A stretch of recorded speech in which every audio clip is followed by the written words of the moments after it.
Defoe, Robinson Crusoe, Part 29. My business was to hold my breath and raise myself upon the water if I could, and so, by swimming, to preserve my breathing and pilot myself towards the shore, if possible, my greatest concern now being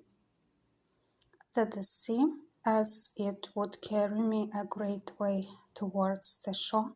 when it came on, might not carry me back again with it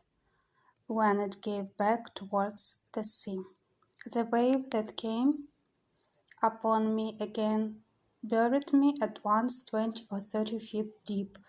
in its own body, and I could feel myself carried with a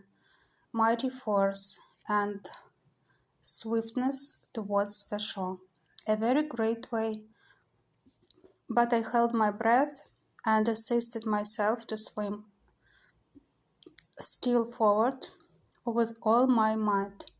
I was ready to burst with holding my breath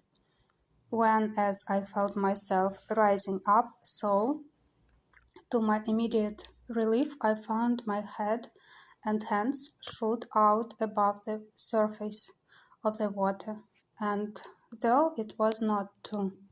seconds of time that I could keep myself so, yet it relieved me greatly, gave me breath and new courage. I was covered again with water a good while,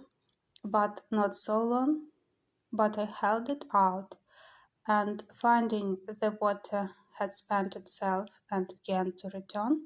I struck toward against the return of the waves, and felt ground again with my feet. I stood still a few moments to recover breath until the waters went from me, and then took to my heels and ran with what strength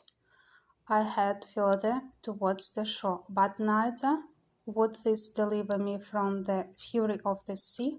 which came pouring in after me again, and twice more I was lifted up by the waves and carried forward as before, the shore being very flat. The last time of these two had well nigh been fatal to me, for the sea, having hurried me along as before, landed me, or rather dashed me, against a piece of rock, and that with such force that it left me senseless and indeed helpless as to my own deliverance. For the blow taking my side and breast beat the breath as it were quite out of my body, and had it returned again immediately, I must have been strangled in water, but I recovered a little before the return of the waves, and seeing I should be covered again with the water, I resolved to hold fast by a piece of the rock, and so to hold my breath, if possible, till the wave went back. Now, as the waves were not so high as at first, being nearer land, I held my hold till the wave abated, and then fetched another run, which brought me so near the shore that the next wave, though it went over me, yet did not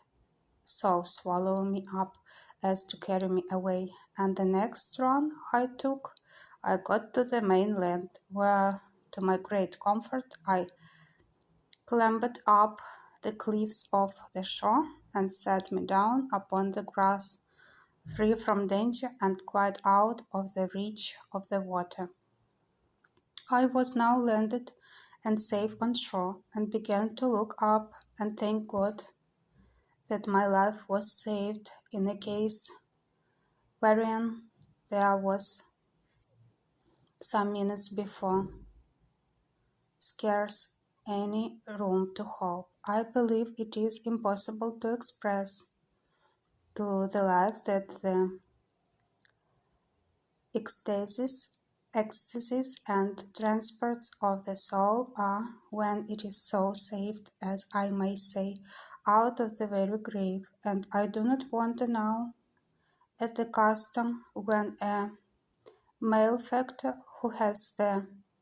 halter about his neck is tied up and just going to be turned off and has a reprieve brought to him. I say I do not wonder that they bring a surgeon with it to let him blood that very moment they tell him of it.